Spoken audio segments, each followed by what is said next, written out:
Muy buenas tardes, aquí estamos una semana más, llega el tiempo de la entrevista y nos vamos a sumar este martes a la celebración de un cumpleaños de 30 años de una iniciativa que surgía en Madrid en el año 1984, pero que llegaba a Vigo en el año 1993, concretamente al barrio de Lavadores, en un momento en el que las adicciones, sobre todo las adicciones a las drogas, las drogodependencias, eran un problema muy importante para la sociedad y generaba además demasiados estigmas para quienes pues caían en esas adicciones. Hablamos de Proyecto Hombre y está con nosotros Ofelia de Ben, que es la presidenta y directora de Proyecto Hombre Galicia. Ofelia, buenos días. Hola, buenos días. 30 años que se han celebrado con conferencias aquí en Vigo, con exposiciones y conciertos. ¿Cómo calificaríamos estos 30 años de Proyecto Hombre? Pues yo los calificaría de 30 años de gran trabajo, de mucho esfuerzo, de mucha esperanza para tantas familias y para tantos usuarios que han pasado a lo largo de este tiempo, que son más de 5.000 personas, y de mucha ilusión para mejorar a lo largo de este 30 años y adaptarnos a las nuevas realidades que van surgiendo a lo largo del tiempo en el mundo de las adicciones. Pero con la misma ilusión que cuando iniciamos el programa y iniciamos Proyecto Hombre aquí en Vigo. Cuando se empezaba este Proyecto Hombre aquí en Vigo, creo que un año antes o 2 años antes era en Santiago, donde surgía, pero cuando se iniciaba esa ilusión, ¿cómo surge? ¿Cómo decidís tenemos que poner en marcha este proyecto? Sí, nosotros nacimos en el año 90, en Santiago de Compostela, que es la sede, ¿no?, central donde iniciamos todo este recorrido. Y realmente en aquella época, estamos hablando de los años finales de los 80, primeros de los 90, en Galicia había una realidad muy sangrante con el consumo de drogas y con enfermedades además que estaban muy acopladas, ¿no?, al consumo de drogas, VIH, SIDA, etcétera, etcétera, ¿no? Entonces era un momento en el que todas las ayudas que había, tanto fuera estatales como privadas, no llegaban para poder darle salida a tantísima necesidad de ayuda de personas drogodependientes, donde la heroína fundamentalmente era la droga principal. Y la Fundación Monte de Gozo, que es quien nos avala, ¿no?, en todo este reinicio, este inicio de trabajo, pues nos facilita la posibilidad de poder abrir. Cierto es que Galicia siempre ha tenido muchas problemáticas para los medios de transporte. De aquellas en Santiago venían pues 200 familias rapidísimamente, desde que abrimos el programa. A los 6 meses ya teníamos 200 familias con nosotros, con sus usuarios, y muchos, evidentemente, como estaba en Santiago, venían pues de Orense, de Vigo, de La Coruña, de Ferrol, de La Mariña. Y la idea o el compromiso que la Fundación Monte de Gozo siempre tuvo era intentar hacernos presentes en las principales ciudades de Galicia, fundamentalmente para poder facilitar y para poder ayudar a que las familias no tuvieran que pasarse tantísimo tiempo de idas y venidas en los tratamientos, lógicamente, ¿no? Y así fue como la siguiente apertura pues se hizo en Vigo, hace 30 años. Está hablando de esa problemática que ahora la vemos como muy lejana para mucha gente, ni siquiera la recuerda, pero esos años finales de los 80, principios de los 90 fueron unos años muy dramáticos y terribles. Muchas muertes, no solo por la droga, sino también por las enfermedades asociadas, lo que decía. Las 200 familias que fueron en un principio demostraban la necesidad que había de atenderlos. ¿Cómo se empieza a trabajar con estas personas en un momento en el que todavía, digo, era terrible y había una estigmatización horrorosa? Ellos eran los malos, eso estaba claro. Bueno, pues sobre todo tener en cuenta, desde el primer momento nuestra idea de tratamiento siempre es empoderar a la persona, es decir, la persona, el usuario, como le llamamos nosotros, o usuaria, ¿no?, la persona que está en tratamiento, tiene que creer en ella, saber que tiene potencialidades y que tiene un problema, pero que del problema se puede salir. Y el estigma no ayuda. Entonces, desde el primer momento lo que intentamos es crear espacios libres de prejuicios, donde la familia, que como tú bien decías, también viven ese prejuicio muy fuertemente, porque piensan que hay una etiqueta, ¿no?, de drogodependiente, de aquellas drogodependientes, no tanto de persona adicta en todos los sentidos, sino drogodependiente, y donde pudieran tener un espacio donde pudieran ser tanto los familiares a tratamiento como las familias fueran acogidas, fueran escuchadas, fueran respetadas y no culpabilizadas, porque las familias en muchos momentos piensan que he hecho mal para que esto surja en mi hijo, ¿no?, para que haya un problema de de consumo de drogas en aquella época. ¿Es inevitable pensarlo o no? Claro que es inevitable, pero también hay que ayudarles a entender que hay decisiones en la vida en las que ellos no tienen responsabilidad, ¿no?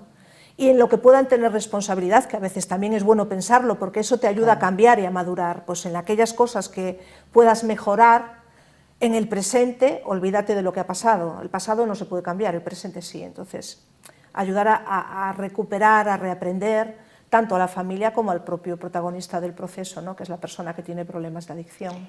Dice en su página que precisamente la adicción es el síntoma de un problema que reside en la persona. Efectivamente. Es básico quizá eso tenerlo en cuenta, ¿no? Efectivamente. Hablando de cualquier tipo de adicción. Claro, nuestra manera de entender el proceso de rehabilitación siempre es que el consumo de drogas es como la punta del iceberg, lo que se ve, pero debajo de todo eso, cuando estamos hablando de personas adultas, no estamos hablando de adolescentes, sino de personas adultas que tienen una vida, ya un recorrido hecho en su vida, lo que hay debajo de ese consumo de drogas pues supone en muchos momentos seguramente crisis personales, situaciones que no han sabido darle salida y donde el consumo de drogas en un momento concreto les ha servido de escape o les ha servido de motivación, entre comillas, para salir de esa preocupación, pero que al final se convierte en una trampa, evidentemente, y en la pescadilla que se muerde la cola, porque cuanto más consumo, peor voy, no resuelvo, sino que empeoro, ¿no? Ofelia, desde 30 años atrás hasta este momento, ha cambiado mucho la cosa, es decir, sí que había aquel momento de, parece, vamos a decirlo así, que queda muy feo, pero el boom de la heroína, que todos los jóvenes consumían, que eran fáciles para, bueno, la pescadilla que se muerde la cola, consumo, vendo, compro, consumo, vendo, compro, pero ha desaparecido, da la sensación de que estamos volviendo o que se ha normalizado quizá otro tipo de consumo y otro tipo de adicciones. No sé si me explico, ¿no? Es decir, Sí. que todavía tenemos esos consumos en nuestra sociedad, pero a lo mejor no tan visibles. Bueno, yo creo que lo que cambia es el perfil y la sociedad a la hora de entender las drogas, en este caso, ¿no?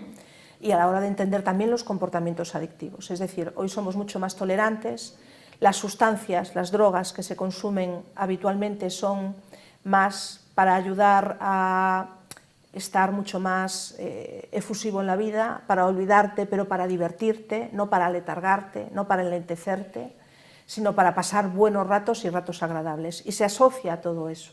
Antes, evidentemente, la heroína era todo lo contrario, te excluía de la realidad y te aletargaba y te ayudaba pues, a estar en tu mundo.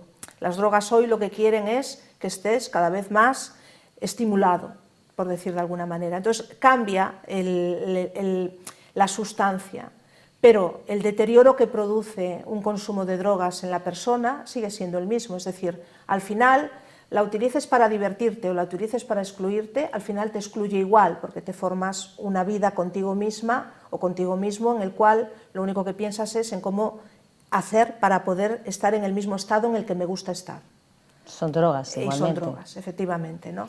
Y luego después hay otra realidad, es que para consumir drogas hoy socialmente se banaliza, porque interesa banalizarlas, ¿no? ¿En qué sentido?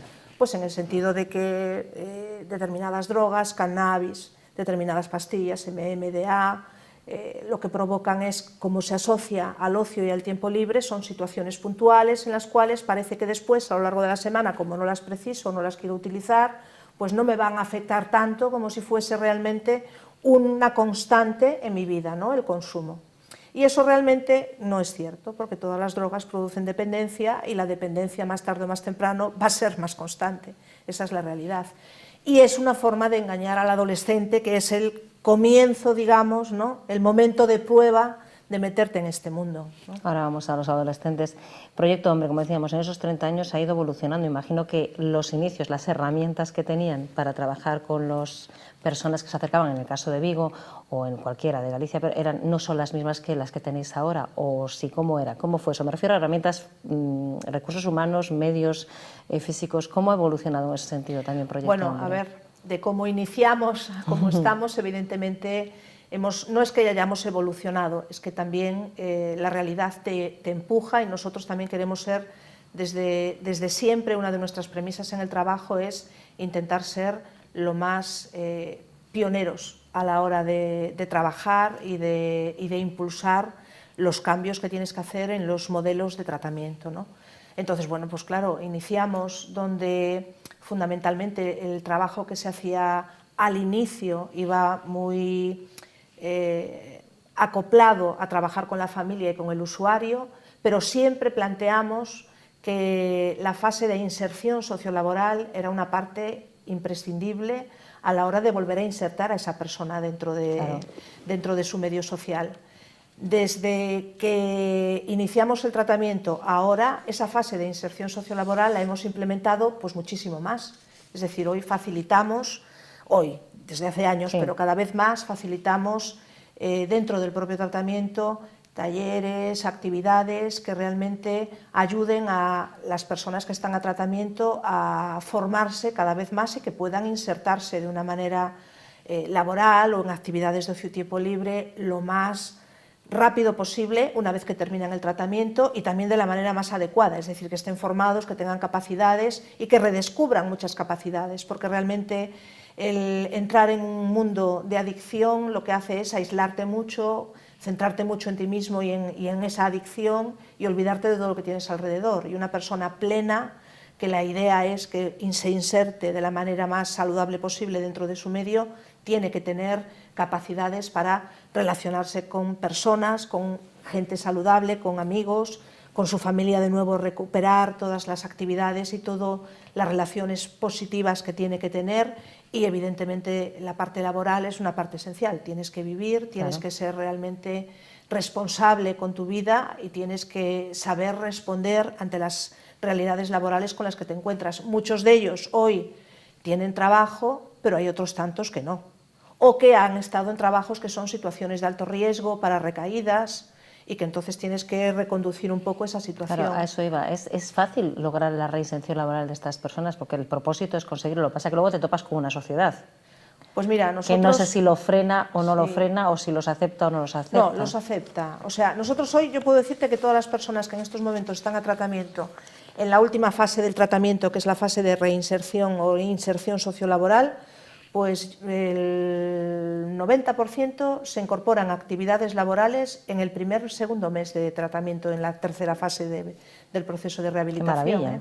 A ver, hoy hay muchas personas que evidentemente tienen una baja laboral y la empresa entiende que, es más, nosotros también hacemos prevención a nivel laboral con empresas y ayudamos a entender o hacerles entender que hacer un tratamiento de rehabilitación no significa que esa persona no sea responsable con su realidad laboral, al contrario, que si está haciendo un proceso de rehabilitación es porque quiere salir de la problemática que le producía en muchos momentos absentismo laboral o realmente falta de eficacia y que en estos momentos lo recupera a través de ese tratamiento. Entonces muchas personas que están en baja laboral vuelven a recuperar sus trabajos o tenemos tratamientos que son compatibles con la actividad laboral porque los ponemos en horarios en los cuales puedan trabajar y luego venir a terapia, ¿no? Está increíble, es cierto, digo, resulta increíble ver que el espectro que alcanza Proyecto Hombre, porque estábamos hablando de la persona individual, la persona con la adicción que acude pidiendo ayuda, sus familias, pero veo que también ustedes hacen intervenciones en las empresas, en la sociedad, para que conozcan a la persona que... Claro.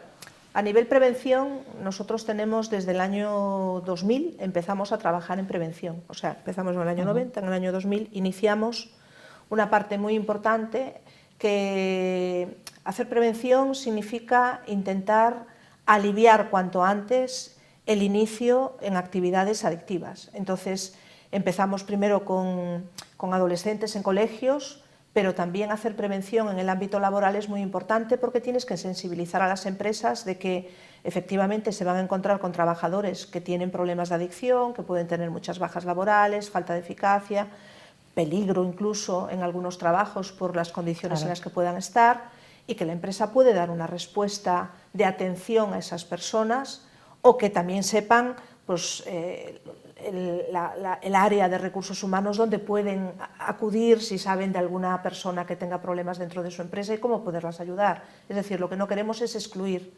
ni lo que queremos es etiquetar, lo decía al principio, lo que queremos es que la persona entienda que tiene un problema y que todos tenemos que apoyar.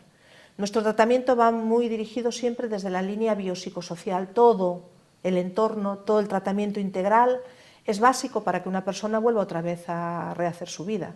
Un tratamiento en el que entiendo tienen profesionales de todos los rangos a la hora de abordar la ayuda a estas Sí, personas, claro, al ser psicosocial. Sí. Estaba diciendo, ¿qué tipo de usuario, usuaria? ¿Hay un tipo fijo o no hay una edad fija o una característica fija? ¿Un trabajador? ¿Qué tipo de usuario, usuaria llega a Proyecto Hombre en la actualidad? A lo largo de los 30 años los perfiles cambian, ¿no? Pero bueno, la realidad en estos momentos, más o menos, edad media es más varón más hombre que mujer. La edad media habitualmente suele estar entre los 30 y 35 años. Policonsumo, donde la droga más consumida es cocaína y cannabis y alcohol, digamos que son las tres drogas que además suelen estar las tres mezcladas, no suele ser única droga, y un porcentaje alto de estudios básicos terminados, es decir, el ciclo de la ESO terminado, y con trabajo, pues sobre un 50% tienen trabajo y están en baja laboral. ¿Qué pasa? Que el otro 50% ha estado trabajando también.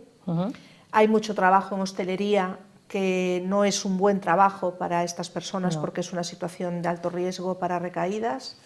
Y luego, ¿qué pasa? Que los consumos de drogas lo que te producen es trabajar hoy, pasado mañana ya no. Entonces hay mucha variabilidad, ¿no? De ese 50%. ¿no? Acaba de nombrar las más habituales: cocaína, cannabis y alcohol. Ojo, porque estamos en un momento, en una sociedad en la que vivimos que el alcohol está como muy presente en series, en películas, el día a día, las cañas que nos damos, y nos olvidamos que el alcohol y el tabaco se consideran drogas. No son drogas. Son drogas. Son drogas. Son drogas, son sustancias que alteran nuestro sistema nervioso central y ya está, ¿no? Y producen dependencia. Sí, lo que pasa es que son socialmente aceptables. Entonces, al ser socialmente aceptables, por muchas razones, sociales, políticas, económicas, antropológicas, porque vienen también mucho de atrás, ¿no? Lógicamente, pues bueno, somos un poco más permisivas con ellas, pero evidentemente no dejan de ser drogas. Y en este caso, como las edades de inicio siempre están en la adolescencia, 14, 15 años, las primeras drogas con las que los adolescentes se entran en contacto no es con la cocaína, o sea, va a ser con el alcohol, va a ser con el tabaco, va a ser con el cannabis. Y ahora ya no solamente es el tabaco, ya son los vapeadores famosos que también crean su adicción y su problemática también, todo va... Sí, en eso han tenido que ir adaptándose, porque de hecho en Proyecto Hombre hay un proyecto joven ya. Porque entiendo que esas adicciones de las que hablamos también han evolucionado y estamos hablando de esos vapeadores, estamos hablando del alcohol, el inicio del alcohol, el inicio de los cigarrillos, pero también hay unas nuevas adicciones que son las tecnológicas. Sí. ¿Cómo se enfrentan a eso? Me imagino que evolucionando y adaptándose al día a día, pero es un problema real.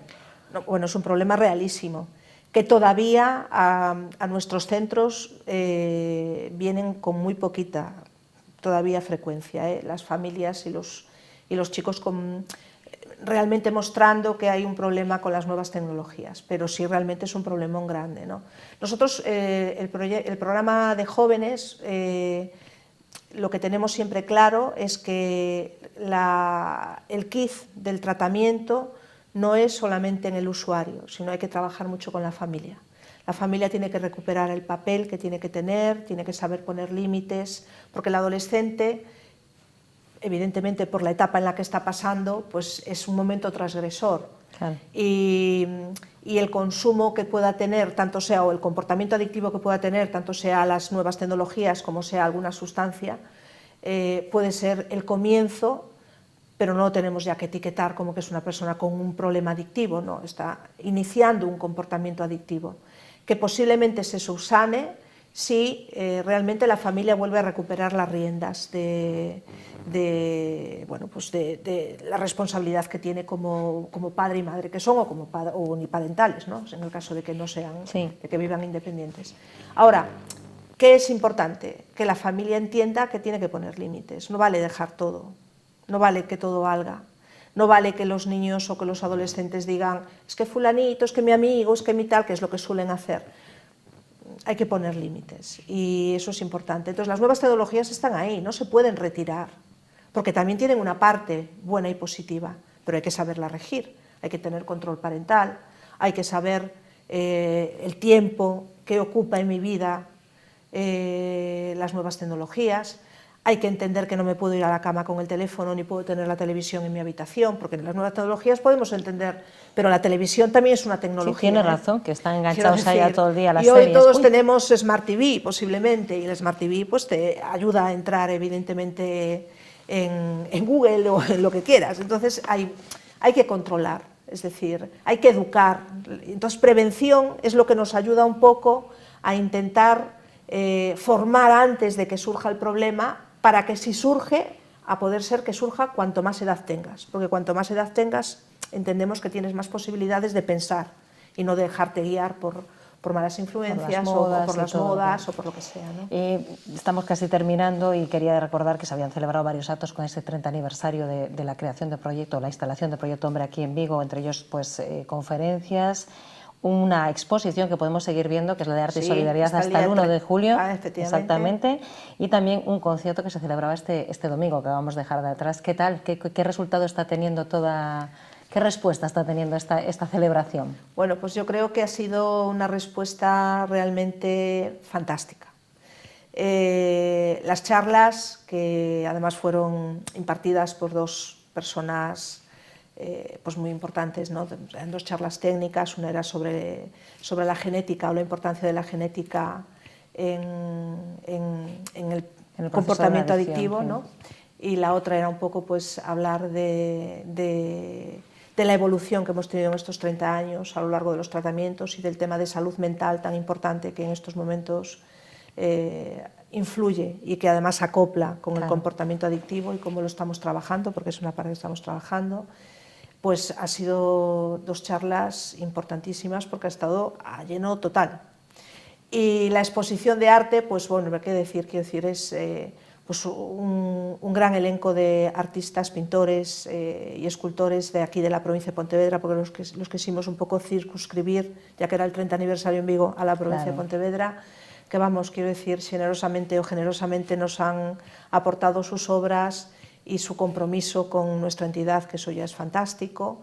Está en pleno centro de Vigo la exposición en la fundación, en las salas de la fundación, lo cual también eso facilita el poder estar. Y bueno, el colofón final de la gala, que fue fantástica, que estaba también a lleno total, con unas artistas estupendas que también solidariamente pues, han participado, sobre todo para hacernos visibles, porque lo importante no es tanto la asistencia de las personas, que también, porque eso nos ayuda, nos apoya, nos motiva, nos ilusiona, el hecho de sentirnos queridos dentro de la ciudad, pero también el hecho de hacernos visibles, de hacer visible que hoy el mundo de las adicciones no está en 14º término, que parece que sí, como tema preocupante. Puede estarlo porque hay muchas cosas que nos preocupan, por desgracia, en esta sociedad, pero están muy presentes, no disminuye ni la edad de inicio, ni disminuye la afectación que produce en nuestro cuerpo y en nuestra mente el consumo de sustancias o un comportamiento adictivo en las TICs, como estábamos hablando. Y si no disminuye, no le podemos obviar, ni podemos cerrar ojos. Y entonces, bueno, el hecho de nosotros podernos hacer visibles desde ahí, en esta ciudad, y decir que estamos ahí, y que seguimos con las mismas ganas, con la misma ilusión, y que nuestra idea siempre es ayudar a las personas a que realmente vuelvan a ser ellas, personas, con sus realidades, que aquí no estamos haciendo ni superwoman ni supermanes, con sus realidades, pero que sepan estar, y que sean sensibles a la realidad que tienen, y que tengan determinación para decidir, y que no decidan adicciones o comportamientos inadecuados por ellos, ¿no?